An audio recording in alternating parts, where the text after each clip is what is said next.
It's now very much my pleasure to introduce Chris Leslie, who is the Shadow Financial Secretary to the Treasury, to address us. Chris, over to you.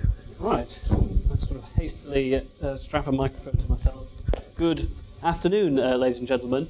I guess you've probably had by now several hours of scrutiny of the economic climate from a number of different angles, but I suppose if ever there was a week in which you were to realise that all economics is fundamentally political, then this is the week in which to be here talking about things. And I've got to give my apologies for having to go off fairly shortly after this event.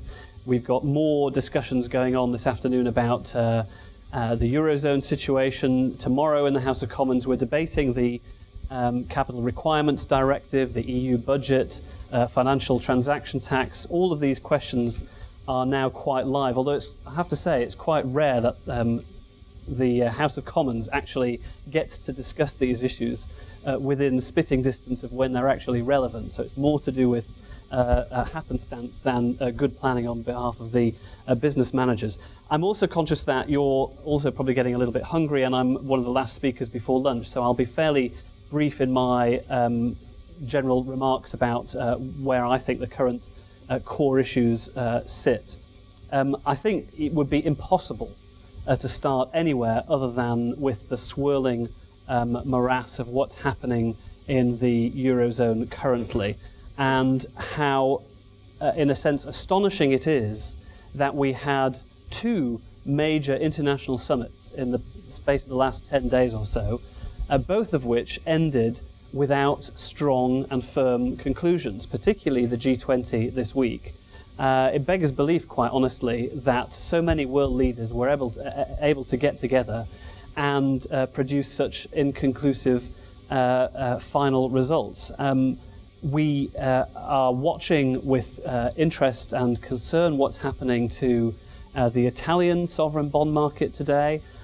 Greece, of course, is where all the journalists have gone, because they, in their planning diary, have to think about getting on a plane and going there. But all of a sudden, we're now recognising that that's only 2% of the European Union economy.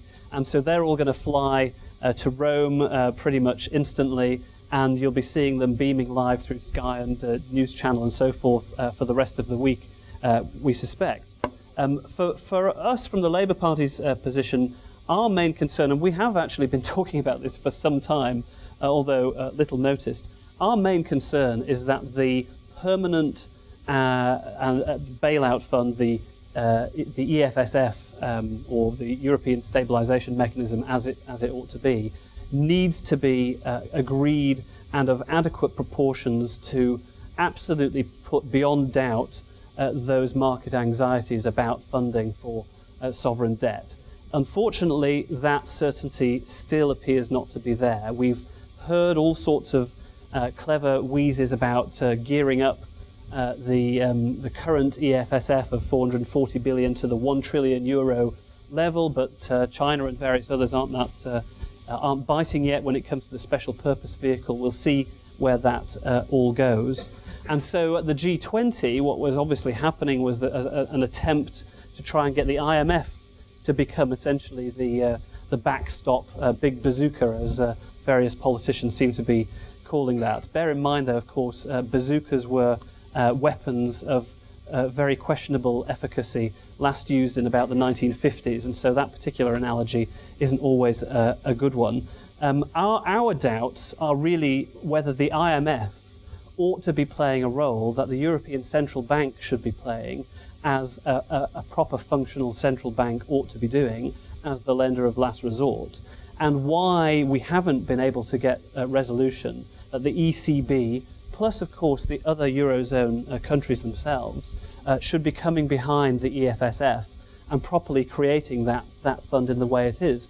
It seems to us that the Germans need to recognise that if they end up with bigger contagion going from one country to another, then the 200 odd billion that they've already pledged to the EFSF could well be much, much higher indeed. And so I think that properly thinking through the role of the ECB is now something that has to be right on the agenda. I know that there are constitutional barriers in the way of that, but they have to be addressed. And so that is something the Prime Minister is going to be talking about in the House of Commons today.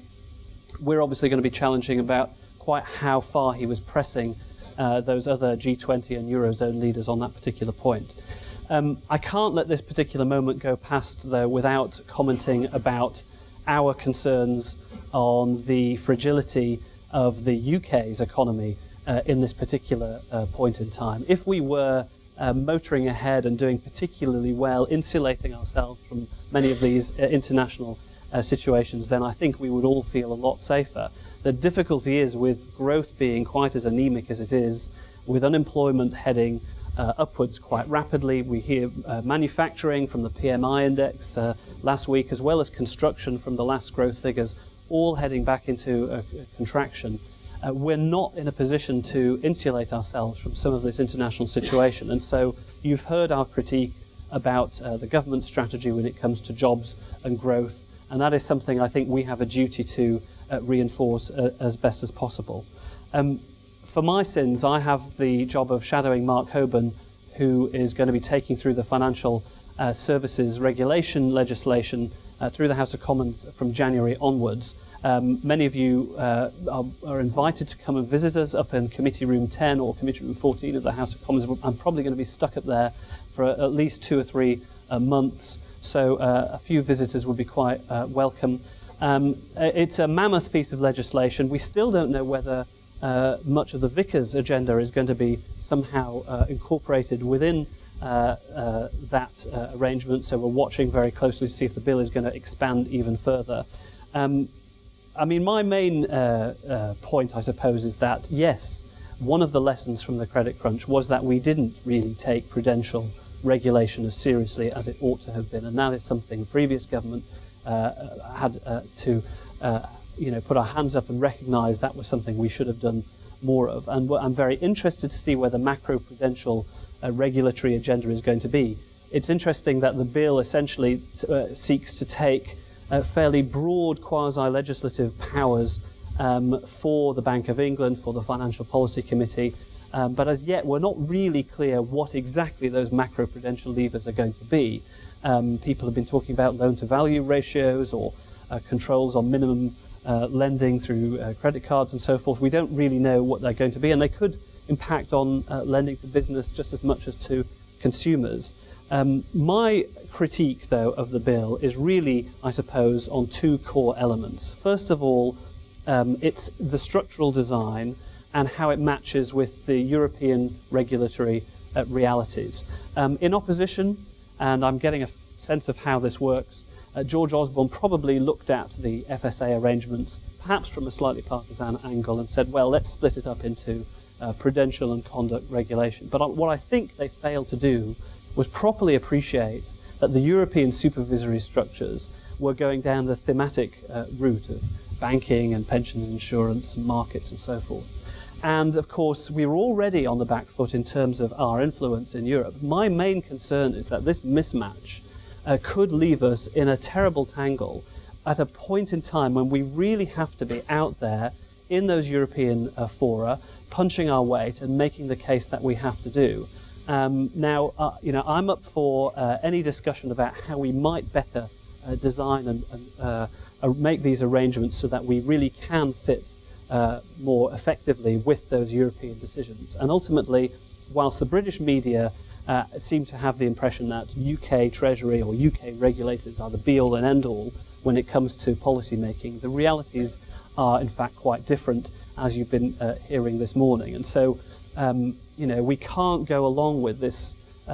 We know Whitehall is still designed in this kind of 19th century civil service, let's run an empire type structure. But we have to make sure that we design not just our civil service, but our regulatory structures to properly influence and maximise the persuasiveness that we should properly have, given the size of our industry, at those European levels. The second worry that I have about the bill is quite frankly to do with the accountability of the regulators and the accountability of the Bank of England. I'm all in favour of operational independence, especially when it comes to the setting of interest rates. But these are policy-making powers that the FPC are going to have. And simply trying to fix the internal antiquated structures of the court of the Bank of England, to me, is not enough. There needs to be some sort of ex post route back to Parliament, in my opinion. I'm not saying that we need to get approval or convoluted political clearance before the FPC acts, but I think that there are consumer voices, business voices that need to make sure that there's a safety valve built into the system, and people ought to look to Parliament as the sovereign body in our policy making to have some greater voice within that particular system. So I'm going to be pushing that point in particular. There's lots of other detail arrangements, and I'm happy to go into those. We do have a successful city and a successful financial services sector. I want to see us growing and rejuvenating that financial services sector, coming out of the global crisis and moving to a sustainable footing where we can really start to win new business based on the highest standards and highest practices that we know we're capable of achieving. But the city does need its allies. It needs more allies in Parliament. Not enough parliamentarians are interested in this agenda. We need certainly more allies in Europe, and I think that's obvious when you look at Solvency II and some of the Capital Requirement Directive and so forth. And quite honestly, the city needs more allies in society more broadly, and I'm not just talking about sort of St Paul's and some of the protesters. I think really there's going to come a point in time when the taxpayer safety net eventually melts away, but consumers and the consumer financial agenda will come to the fore. And Middle England and the squeezed middle, whatever we call it, those customers perhaps who are who want free banking, who have objections to fees and charges moving in a particular direction.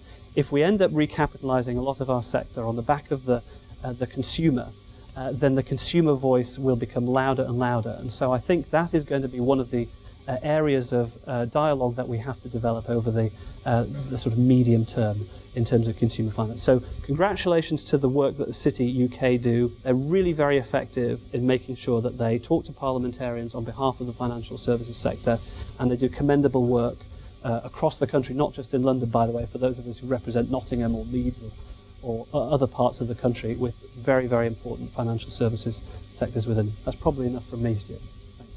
Thanks. Thank you, Chris.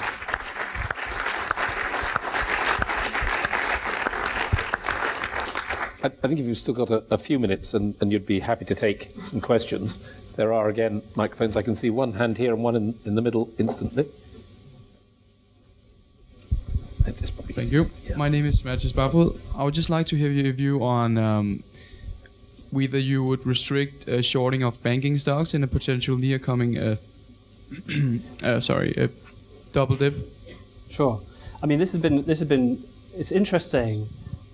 Out of the back of the credit crunch, so many people were looking for what is that core dysfunction within the system. Is it hedging? Is it shorting? Whatever it happens to be. I mean, some people are saying actually we ought to look at volatility as the kind of core thing that needs to be regulated. And the financial transaction tax issue, I suppose, has sort of had some locus on that particular issue.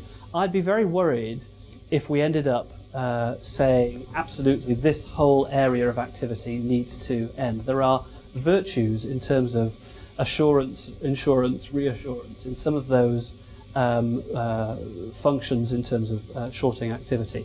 I get slightly worried when I see, when I try and get my head around naked short selling and some of those other issues which don't necessarily feel as though an investor or a manager has a very clear and direct stake in what they're doing. But there is also a logic to some of that activity as well. So none of this is easy.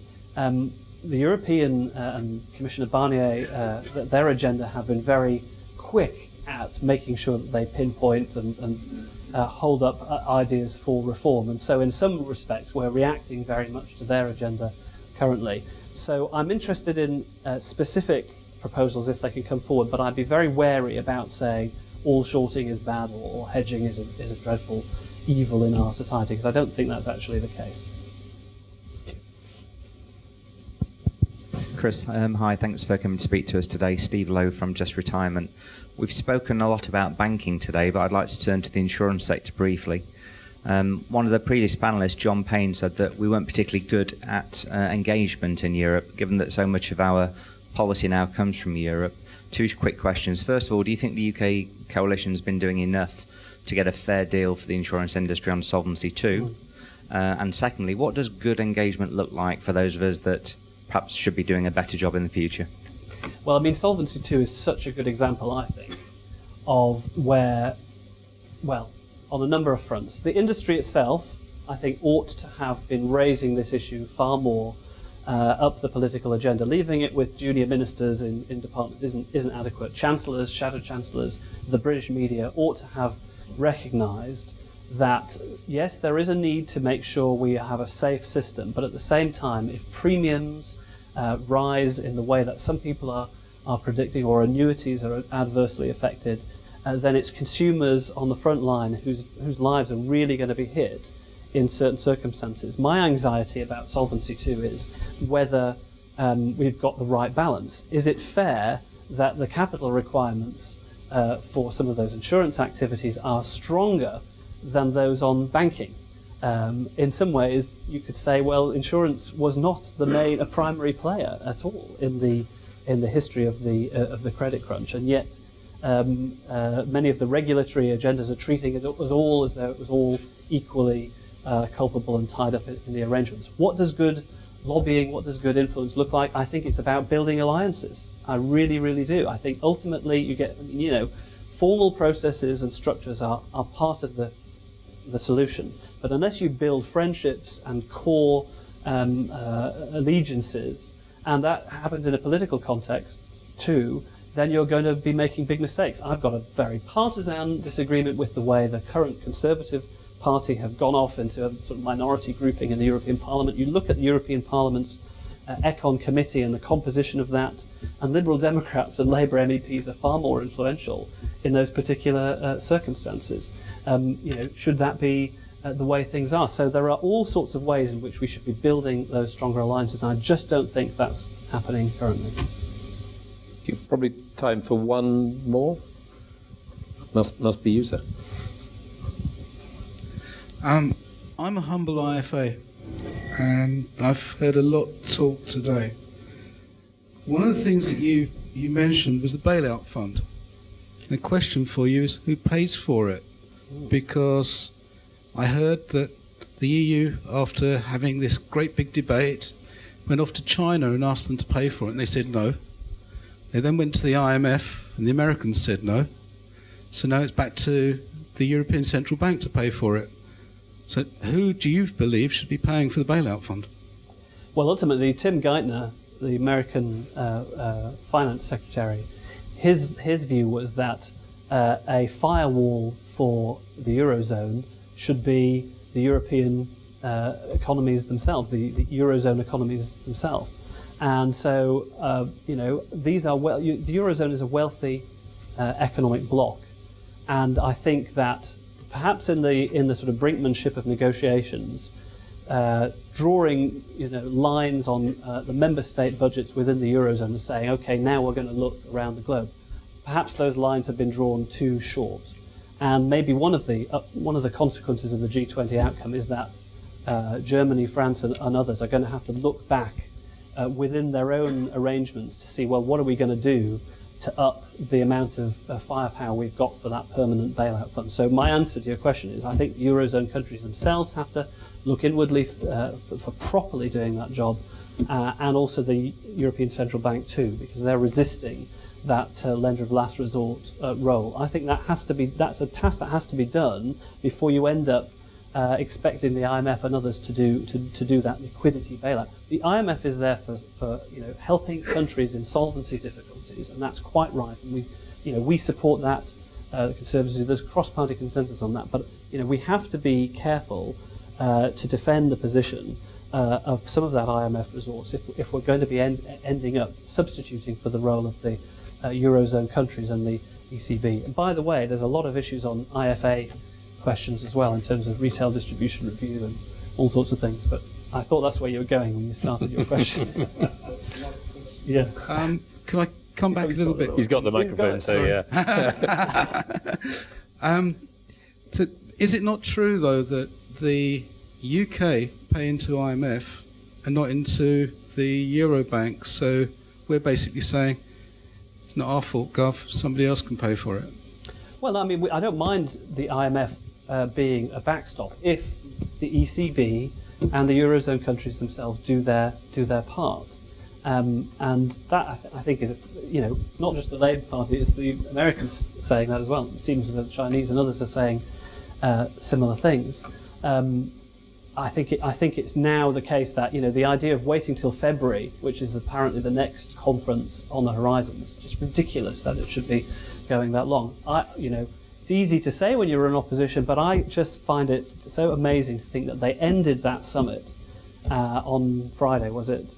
Without even getting that much further down the line. It really should have kept going until they sort of banged a few heads together far more effectively. Chris, thank you very much indeed. And we'll send some friends to you in Thank you very much. January I'll be up there in 10 and 14. Thank you very much.